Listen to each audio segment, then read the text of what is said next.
Hello, हाय, नमस्कार, सत श्री अकाल एंड जो भी हो आप लोग सब अच्छे होंगे मुझे विश्वास है। एंड चलो आज कुछ अच्छा सा हम चीज़ स्टार्ट कर रहे हैं that is a part two मतलब ये देखो 2021 का हम सीटीपी पूरा कंप्लीट कर लिए थे। 21 का पेपर 1 का ओनली चल रहा है, फिर मैं पेपर 2 का राउंड अप करूँगी।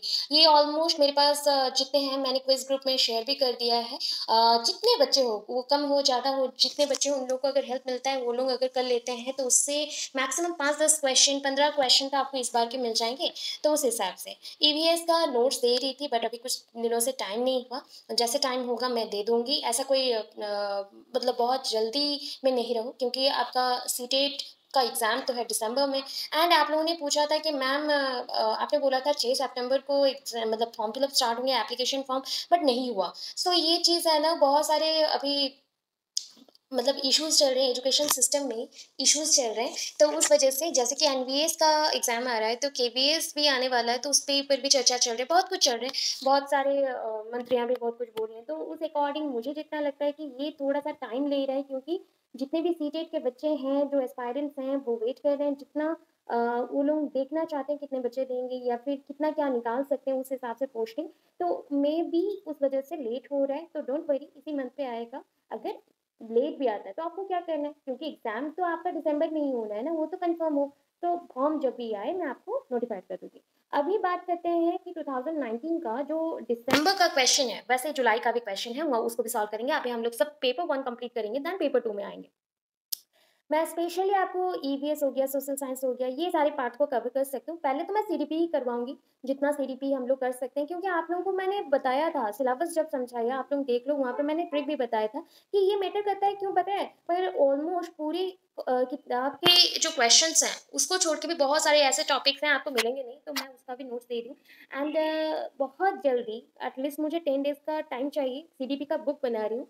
सो सीडीपी का बुक बहुत जल्दी आप लोगों के पास आएगा। एंड ये टोटली आपको ऑनलाइन पीडीएफ फॉर्मेट में ही मिलेगा ऑनलाइन के थ्रू। एंड जितने लोग लेना चाहो ले सकते हो, कोई बात नहीं। एंड बहुत बच्चों ने बोला था मैम पूरा नोट्स बना दो, नोट्स बना दो, तो टाइपिंग चल रही है पूरा। जो जो इम्पोर्टेंट है, जितने एग्जाम्स आ रहे हैं, C TET, O TET, S TET, O EPTT, S T A T, जितने आ रहे हैं सबका सीडीपी को मिक्स करके सारे क्वेश्चन को एनालिसिस करके बनाया जा रहा है नोट, जैसे कि एक भी चीज़ छूटे ना आप लोगों के लिए। एंड सारे एग्जाम्स आप लोग आराम से कर सको सीडीपी के अकॉर्डिंग। एक होता है ना सीडीपी हो गया, रीजनिंग थोड़ा सा आ गया, जीके करंट अफेयर्स थोड़े से कर लिए, एंड साइंस का बेसिक नॉलेज है। एंड जो भी आपका सब्जेक्ट मैटर है उसमें तो मेन एग्जाम्स में 80 मार्क्स रहते हैं। तो इतना कर लोगे ना, आपको जॉब से कोई रोक नहीं सकता। ठीक है, तो ये कंफर्म है। मैं खुद प्रिपेयर कर रही हूँ एनवीएस के लिए। सी टेट, ओ टेट, ओ स्टेट, मैं क्वालिफाइड हूँ, सारा क्वालिफाइड हूँ। एंड बेसिकली मैंने ये सब खुद से ही पढ़ा था। मैंने क्वेश्चन सॉल्व किया था, बहुत सारा प्रीवियस ईयर का क्वेश्चन जैसे मैं आपको सॉल्व करवा रही हूँ। मैंने सोच सोच के समझ समझ के क्वेश्चन सॉल्व किया एंड बुक्स बहुत रिपीटेडली पढ़े थे। आप लोगों के बिजी शेड्यूल में आप लोग पढ़ नहीं पा रहे हो, सो मैं बुक बना दूंगी। ठीक है, बाकी रहा कॉस्ट का बात। तो कॉस्ट अभी तक तो डिसाइड नहीं हुआ है कि कॉस्ट क्या होगा। एंड कॉस्ट मैंने कुछ ये नहीं किया है। आप लोग कॉस्ट का बात छोड़ दीजिएगा, कोई प्रॉब्लम नहीं है उसमें अगर फ्री में लेना चाहते हो, क्योंकि बहुत गरीब बच्चे हैं। मेरा कोई ऐसा इशू नहीं है कि अगर नहीं देंगे तो नहीं चलेगा। तो वो ओके है, आप लोग पास होने से ही हो गया, जॉब मिलने से गया।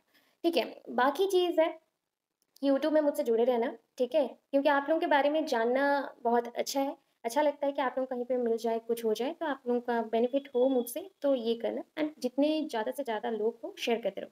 मेरे यूट्यूब चैनल में ऑलमोस्ट 400 से ऊपर 400 प्लस वीडियोज़ हैं। एंड उसमें से अगर इंसान मतलब सारे टॉपिक्स के भी वीडियोज़ को देख लेता है ना, तो वो आराम से क्रैक कर सकता है सीटेट, ओटेट, ओस्टेट, जो भी टेट्स। ठीक है, अभी बहुत सारे यूट्यूबर्स हैं, आप लोग कंफ्यूज होते हो। देखो, कोई मतलब नहीं होता है कि देखना सिर्फ, बट सीखो भी। ठीक है, वीडियोस को एनालिसिस करो, जैसे एक चीज को एक बार पढ़ने के बाद दोबारा ना पढ़ना पड़े, उसको माइंड में रखो, उसका शॉर्ट नोट बनाओ, उसको फिक्स करो। ठीक है, ये ट्रिक मैं बहुत पहले भी आप लोगों को बोल चुकी हूँ, ये करना चाहिए। चलो अभी क्वेश्चन स्टार्ट करते हैं। बहुत सारी बातें हो गई क्योंकि मुझे लगा कि ये सब शेयर करना आपके साथ जरूरी है, तो मैंने कर दिया। चलो let's start. First question is the most critical period of acquisition of the development of language is dash. भाषा के अर्जन एवं विकास के लिए सर्वाधिक संवेदनशील अवधि कौन सी है? ठीक है, कौन सी है? Prenatal period, early childhood, middle childhood, adolescence, कौन सी होगी? देखो, भाषा लैंग्वेज डेवलपमेंट हमारा स्टार्ट हो जाता है अर्ली चाइल्डहुड पीरियड में। इन्फेंसी से बच्चा जस्ट लाइक क्वीन करता है, बैबलिंग करता है या फिर सिंगल वर्ड बोलता है, बट अर्ली चाइल्डहुड पीरियड में बच्चा लैंग्वेज बोलना स्टार्ट करता है तब, बिकॉज ये 2 साल का बच्चा ऑलरेडी हो जाता है, तो वहाँ पे वो जितना लैंग्वेज को सुनता है उसी टाइम में डिफिकल्टीज आती हैं। क्यों बोलो, एक्विजिशन में एक्वायर करना, इस टाइम पे अगर बच्चा रॉन्ग वर्ड्स भी सुनता है तो उसी को सीखता है, इसलिए ये आपका हो जाएगा आंसर सही। कौन सा? Early childhood, that is the प्रारंभिक बाल्यावस्था। ठीक है, नेक्स्ट क्वेश्चन में चलते हैं। Which of the following is a stage of moral development proposed by the Lawrence Kohlberg?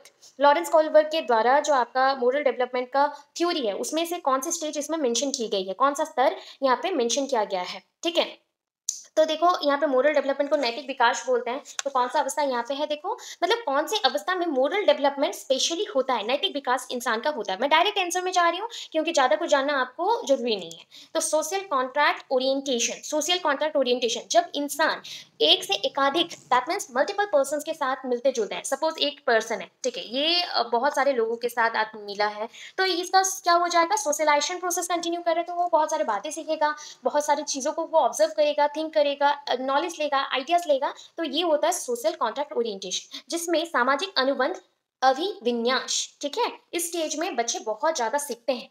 Then third question में आते हैं, ड्यूरिंग द क्लासरूम डिस्कशन ये teacher often pays more attention to boys than girls.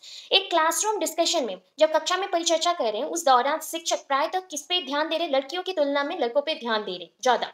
ये किस चीज का example है? आप लोगों को मैंने बहुत बार जेंडर पढ़ाया है, बहुत अच्छे से पढ़ाया है जेंडर के बारे में। जेंडर सेक्स नहीं होता है, बट सेक्स से डिसाइड किया जाता है जेंडर। सेक्स बायोलॉजिकली कंस्ट्रक्टेड है, जेंडर सोशियली कंस्ट्रक्टेड है। तो उस अकॉर्डिंग ये जो जेंडर पक्षपात है और जेंडर बायसनेस है, हम बोलते हैं जिसको दंगे झगड़ा क्यों होता है, पक्षपात होने के कारण आपको पार्शियलिटी किया गया, तो आप क्या हो जाओगे, अच्छा मेरे तरफ पार्शियलिटी हुआ तो ये एक मेरे को लो फील दे रहा है, मैं अलग हूँ इनसे, भिन्न हूँ, तो इसको हम जेंडर पक्षपात और जेंडर बायस समझते हैं। फोर्थ में आते हैं, which of the following is an effective strategy to reduce children's gender stereotyping and gender role conformity? बच्चों के जेंडर रूढ़िवादिता एवं जेंडर भूमिका अनुरूपता को कम करने के लिए निम्नलिखित में से कौन सी पद्धति प्रभावशील है? कौन सा होगा? Discussion about the gender bias, emphasizing gender specific roles, gender segregated play groups, gender segregated sitting arrangement. हम लोग जेंडर के पृथक मतलब लड़के लड़कियों को अलग अलग बिठाएंगे, या फिर लड़के और लड़कियों को अलग अलग खेलने के लिए ग्रुप्स बनाने को बोलेंगे, या फिर जेंडर को विशिष्ट भूमिकाओं का महत्व देना, या फिर जेंडर पक्षपात के बारे में परिचर्चा। ये होता है सही कि बच्चों को भी आप बताना चाहते हो जेंडर क्या है, जेंडर स्टेरियोटाइप क्या होता है, क्यों हम लोग उसी को दोहराते हैं, तो उसी चीज को समझाने के लिए, रिड्यूस करने के लिए जेंडर स्टेरियोटाइपिंग को जेंडर बायस और जेंडर पक्षपात के ऊपर डिस्कशन किया जाता है। नंबर 5 पे चलते हैं। Which of the following theories, while viewing children as active seeker of the knowledge, emphasize the influence of social and cultural contents of their thinking? निम्नलिखित में से किसे मनोवैज्ञानिक ने बच्चों को ज्ञान के सक्रिय जिज्ञासु के रूप से देखते हुए उनके चिंतन पर सामाजिक और सांस्कृतिक विषय वस्तुओं का और के प्रभाव को महत्व दिया? आप बोलो, क्योंकि ये आप पूरा जानते हो, जहां पे भी आ गया सोशियल के साथ कल्चर आ गया, मान लो ये पूरा फिक्स कर लो माइंड पे, सोशल प्लस कल्चर और सोशल प्रोडक्ट कल्चर कर दो, मतलब product of social and culture, सांस्कृतिक और सामाजिक दोनों को जोड़ लो, जहां पे जुड़ गया तो लेब बाय गुड्स की हो जाएगा। क्या हो जाएगा? लेब बाय गुड्स की। ठीक है, लेब बाय गुड्स की का आंसर है नंबर 2। चलो नेक्स्ट चलते हैं, नंबर 6 में आ जाते हैं। While working on A jigsaw puzzle, एक जिक्सो पहेली होते हैं, पजल जैसा होता है। 5 years old नजमा, 5 वर्ष की नजमा स्वयं से कहती है, खुद से कहती है, क्या कहती है? Says to herself, where is the blue piece? कहाँ पे ये नीला टुकड़ा है? नो नॉट दिस वन, ये इस वाला नहीं है, डार्कर वन, और थोड़ा जो गाढ़े रंग वाला है जिसमें यह जूता पूरा बन जाएगा, उसको ढूंढते हैं। So this kind of talk is referred to by Vygotsky. इस टाइप का थॉट किसने दिया था, वार्ता किसने दिया था? वाइगोट्स्की ने दिया था। इस टाइप के थॉट को या वार्ता को या स्पीच को क्या बोलते हैं, हमें वो ढूंढना है। क्या बोलते हैं? Private speech, talk aloud, scaffolding, egocentric speech. क्या बोलेंगे? पूरा सही हो आप लोग, प्राइवेट स्पीच होगा। ठीक है, आप लोगों के दिमाग में जो चल रहा है वही है, प्राइवेट स्पीच है। Inner speech, private speech, social speech, ये सब हम लोग पढ़े थे, सो उसके अंदर ये होगा प्राइवेट स्पीच। ठीक है, अगर भूल गए हो तो वाइगोट्स्की का थ्योरी फिर से एक बार देख लेना। नेक्स्ट में चलते हैं, गिविंग क्यूज, और दैट इज हम बोल सकते हैं क्यूज, हाँ क्यूज टू चिल्ड्रन, क्यूज को बोलते हैं संकेत। ठीक है, cues to children and offering support as and when needed is an example. बच्चों को हिंट्स देना या बच्चों को जब जरूरत पड़े, आपकी जरूरत पड़े तब उनको सहायता करना, इसको क्या बोलते हैं, किस चीज का एग्जाम्पल है ये? रीइंफोर्समेंट, दैट मीन्स अ प्रेवलन। अनुबंधन, अनुबंधन मीन्स कंडीशनिंग। मॉडलिंग, मॉडलिंग को मॉडलिंग ही बोलते हैं। स्काफोल्डिंग, पार्ट और ढांचा। मतलब आपको अभी देखो, आप जैसे थिंक कर लीजिए, आप 4-5 साल के बच्चे हैं एंड आपको ये चीज समझ नहीं आ रहा है और एक चीज आप सीखना चाहते हैं बट आपके पास आइडिया नहीं है, तब आप किसका हेल्प लेंगे? बड़ों का हेल्प लेंगे। तो इसको क्या बोलते हैं? चलो चलो, स्काफोल्डिंग, ट्रू, पूरा ट्रू है स्काफोल्डिंग। इसके थ्रू जेडपीटी का जो एक क्वेश्चन आया था वो भी आता है, ठीक है। Which of the following behaviors characterize a concrete operational stage as proposed by the Jean Piaget? Jean Piaget का जो concrete operational stage है इसको बोलते हैं मूर्त सक्रियात्मक अवस्था। मूर्त सक्रियात्मक अवस्था। देखो नीचे देखो, hypothetical deduction reasoning, prepositional thought, conservation and class inclusion, deferred imitation and object permanence, make believe play and irreversibility of the thought। बोलो बोलो क्या होगा? देखो मैं आपको पूरा सिखा देती हूँ, ठीक है। ये 4 चीज दिया गया है ना, ये 4 डिफरेंट स्टेजेस का है, ठीक है। Make believe play and irreversibility of thought, ठीक है। पहले क्या दिया आपको समझ लेना है, deferred imitation and object permanence. ये कौन से टाइम पे होता है? बच्चा ऑब्जेक्ट परमानेंस, ऑब्जेक्ट को पकड़ के देखता है, खेलता है, कब करता है? ये 0 to 2 सेंसरी मोटर स्टेज आ गया, ठीक है। Make believe play, irreversibility of thought, ये कौन सा स्टेज है? ये है दूसरा। क्या हो जाएगा? सेंसरी मोटर के बाद प्री ऑपरेशनल, ठीक है। फिर क्या आएगा आपका? Conservation and class inclusion. याद रख लेना, क्लास इंक्लूजन, कक्षा समावेशन, संरक्षण। ये कब होता है ना? ये होता है आपका कॉन्क्रीट ऑपरेशनल में। एंड लास्ट हाइपोथेटिको डिडक्शन रीजनिंग, परिकल्पित निगम निगमनात्मक तर्क और साध्यात्मक विचार। ये कब होता है? Last, formal, formal operational stage. याद रहा? बहुत सारी इंफॉर्मेशन दे दी, आपको याद रखना है क्योंकि चारों के चारों क्वेश्चन आ सकते हैं, चारों पॉइंट से फिर से क्वेश्चन हो सकते हैं, इसलिए मैंने दे दिया। अभी चलो नेक्स्ट में चलते हैं। Which of the following is a Piagetian, और दैट इज बोलते हैं पियाजे, हम बोलते हैं पियाजी, पियाजियट, सॉरी थोड़ा फॉर्मेट फंबल कर रही हूँ। Piagetian construct in the context of cognitive development of children. ठीक है, कौन सा चीज बोला गया कॉग्निटिव डेवलपमेंट ऑफ चिल्ड्रन, बच्चों का जो संज्ञानात्मक विकास के संदर्भ में आती है? पियाजे की संरचना, ठीक है। Piagetian construct of context of cognitive development of children, ये क्या होगा आप बताओ? आपको पूरा आंख बंद करके ही करना है। रीइंफोर्समेंट स्किनर ने दिया था, कंडीशनिंग आप जानते हो पैवलोव का है, ऑब्जर्वेशनल लर्निंग ये अलग है, ऑब्जर्वेशन के थ्रू आता, थॉर्नडाइक का आता है, और स्कीमास ये हो गया आपका पियाजे का, ठीक है, स्कीमास। चलो नेक्स्ट चलते हैं। Primary objective of assessment should be, क्या है?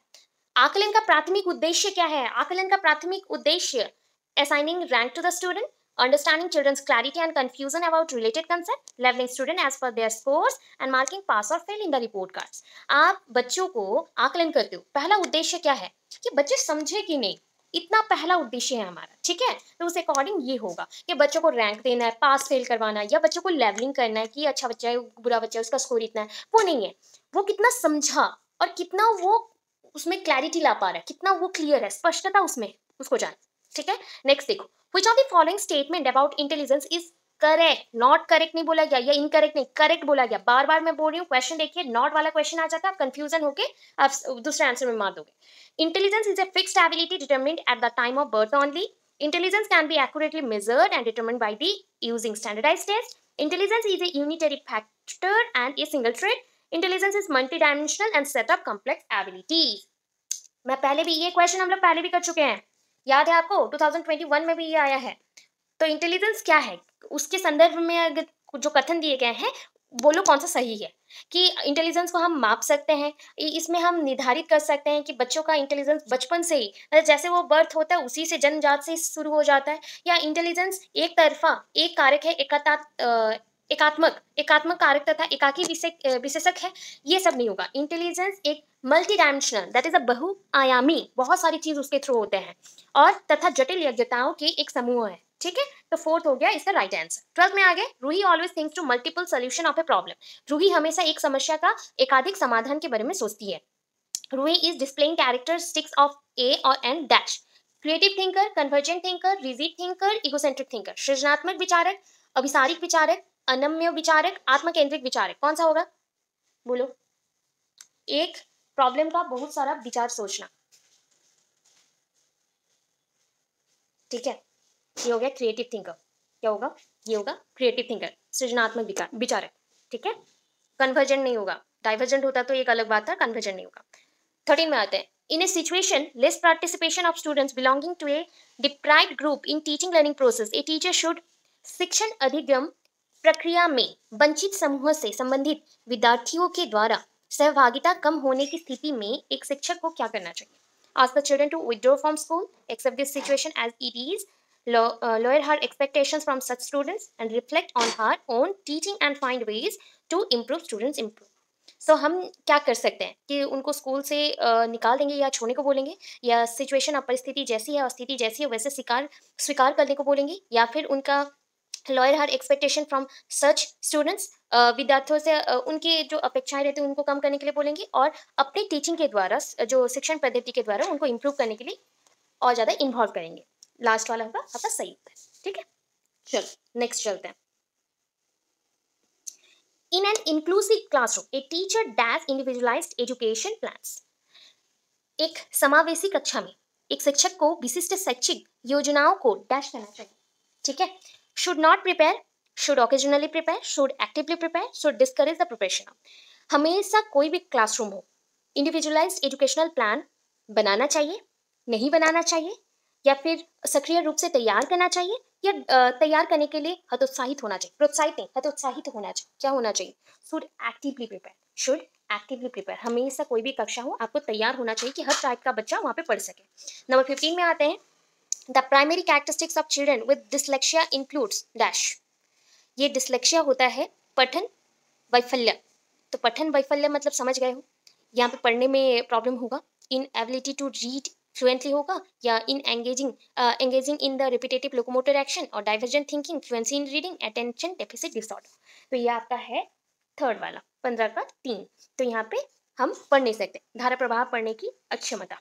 ठीक है, हिंदी बच्चे मैं आप लोगों को बार बार बोल रही हूँ, जब आपको क्वेश्चन ना समझ आए हिंदी में, इंग्लिश में भी थोड़ा देख लेना, वहाँ पे बाइलिंगुअल का ऑप्शन रहता है, वहाँ पे आप क्लिक करके देख सकते हो, तब आप डबल कंफर्मेशन के साथ टिक करना, क्योंकि बाकी पार्ट का थोड़ा बहुत रॉन्ग हो सकता है, बट सीडीपी जितना पढ़े हो, बीएड में जितना पढ़े हो, सब कुछ के हिसाब से ये सारे क्वेश्चन तो आपके रॉन्ग नहीं होने चाहिए। ठीक है, The concept of inclusive education, 16 में आ गया। हाँ, the concept of inclusive education as advocated in the Right to Education Act 2019 is based on, जो आपका शिक्षा का अधिकार अधिनियम है 2009 में उल्लेख की गई है समावेशी शिक्षा की अवधारणा निम्नलिखित में से किस पर आधारित है? बिहेवियरिस्टिक प्रिंसिपल, आपके व्यवहारवादी सिद्धांत के ऊपर, sympathetic attitude towards the disabled, जो असक्त बच्चे हैं जिनका पैर हाथ नहीं है या फिर मेंटली वो डिसेबल्ड है उनके लिए सहानुभूति अभिवृत्ति, ये राइट बेस्ड ह्यूमनिस्टिक पर्सपेक्टिव, अधिकार आधारित मानवतावादी परिप्रेक्ष्य, और main streaming of the disabled by offering them primarily vocational education, निश्चितः व्यावसायिक शिक्षा उपलब्ध करा के असक्त बच्चों को मुख्य धारा में शामिल करना।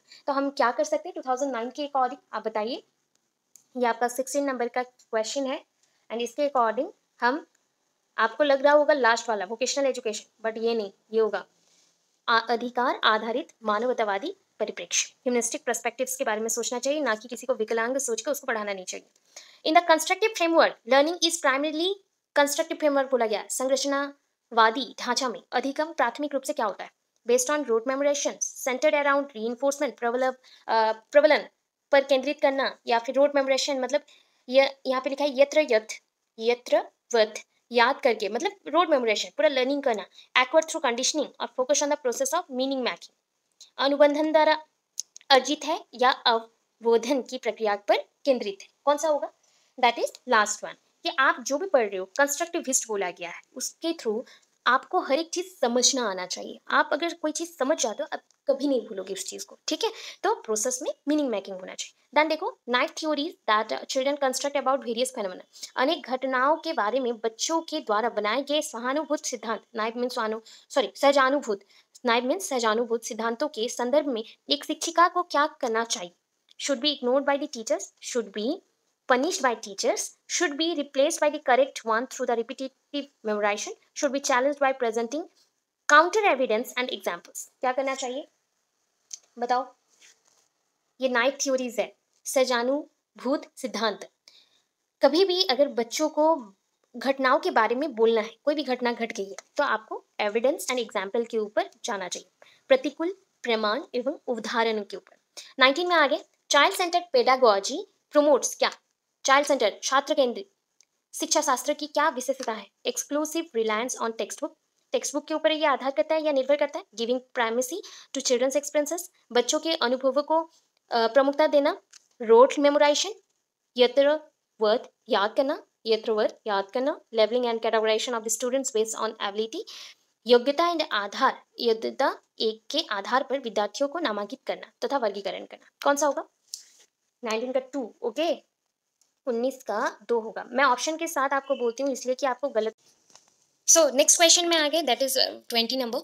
सो emotions and cognitions are dash each other, संवेग एवं संज्ञान एक दूसरे से क्या है?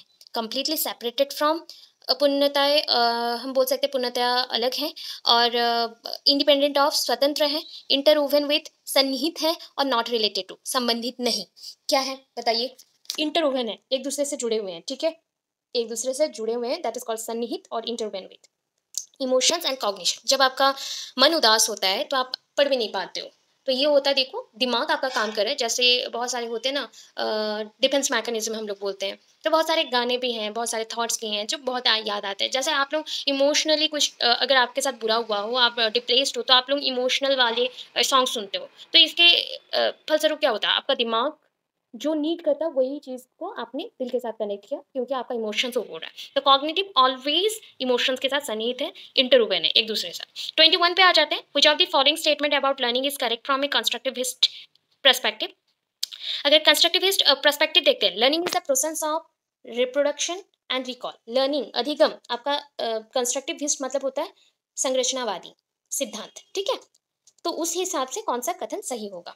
सो यहाँ पे learning is the process of reproduction and recalling, अधिगम पुनरुत्पादन, पुनरुत्पादन को एक साथ लिखा गया, पुनरुत्पादन, पुनरुत्पादन एवं स्मरण की प्रक्रिया है।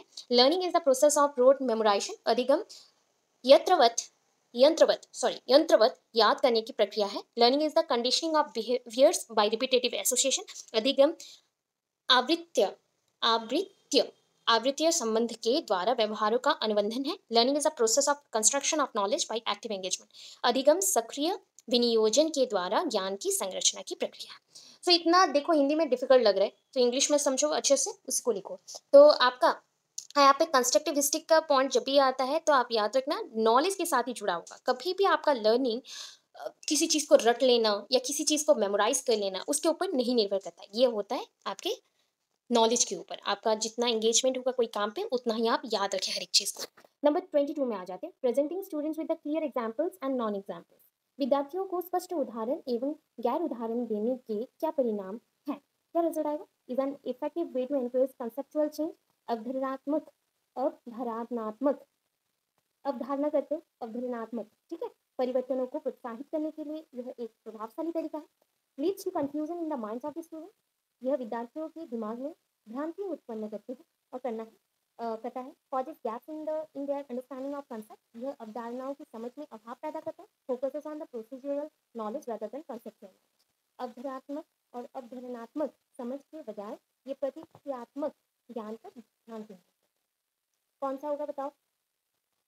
ये आपका नंबर 1 होगा, क्योंकि आपको जब मैं बहुत सारे एग्जाम्पल्स एंड बहुत सारे गैर एग्जाम्पल्स दूंगी, गैर उदाहरण दूंगी, तो क्या होगा, आप इंक्रीज हो जाते हो कंसेप्चुअल चेंज के लिए, या फिर आप उससे सीखते हो। 23 में आ जाते हैं। Repeatedly asking children to encourage in learning activities either to avoid punishment or to gain a reward, बच्चों को अधिगम गतिविधियों में भागीदारी करने के लिए लगातार पुरस्कार देना व दंड का प्रयोग करने से क्या प्रभाव पड़ता है? Decrease extrinsic motivation, increase intrinsic motivation.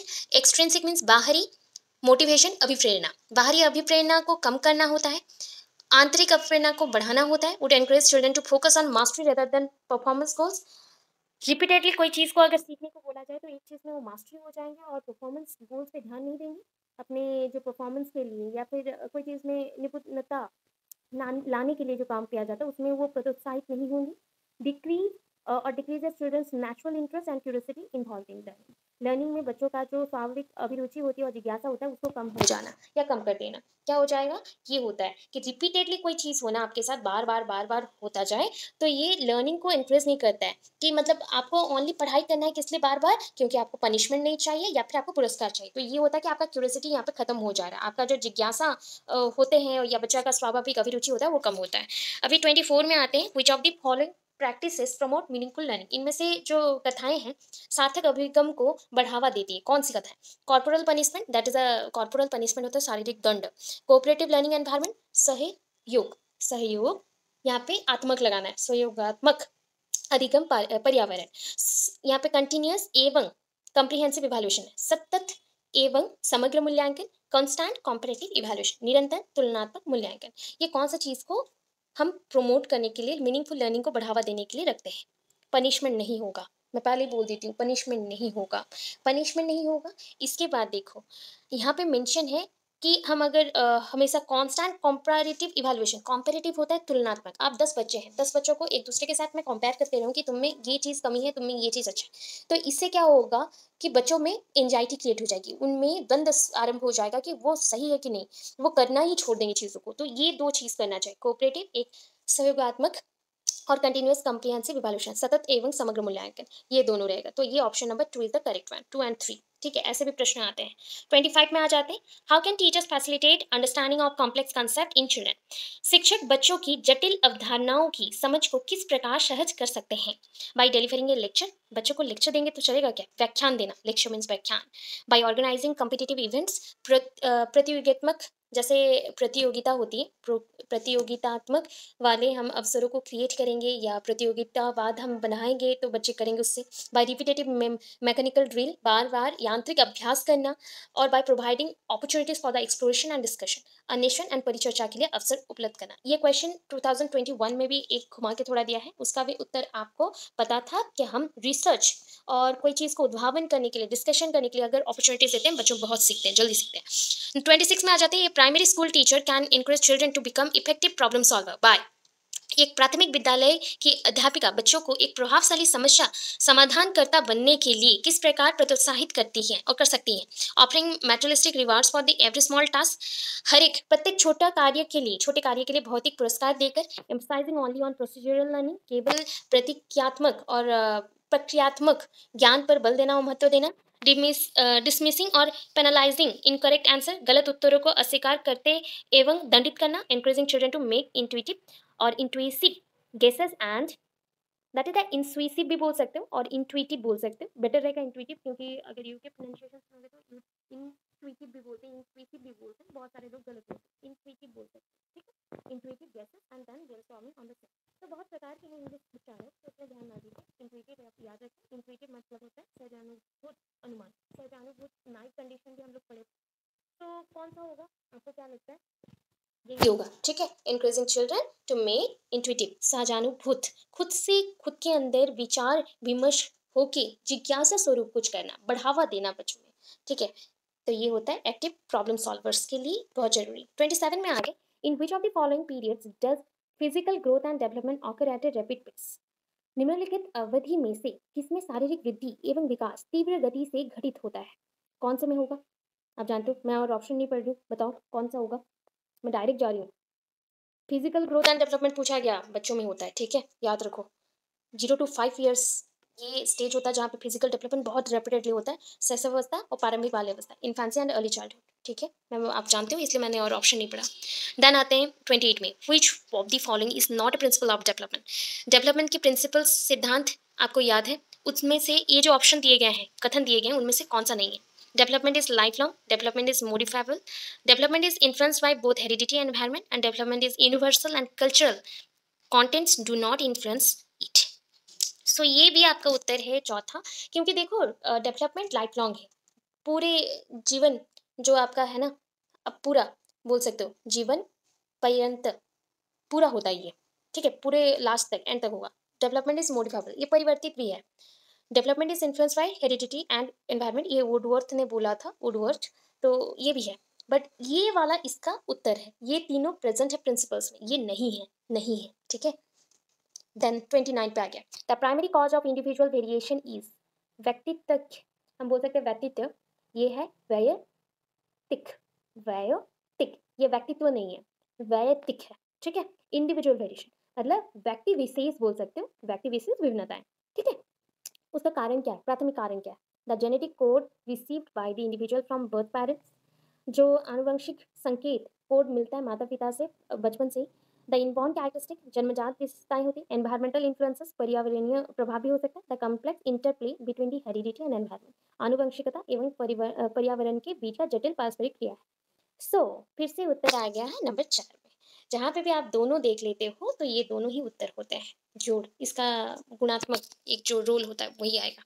Last question आ गया है। Which of the following are the example of secondary socialising agency. Secondary पूछा गया है। Family and neighbourhood, family and media, school and media, media and neighbourhood. कौन सा होगा बोलो। द्वितीयक पूछा गया, सेकेंडरी, प्राइमरी नहीं।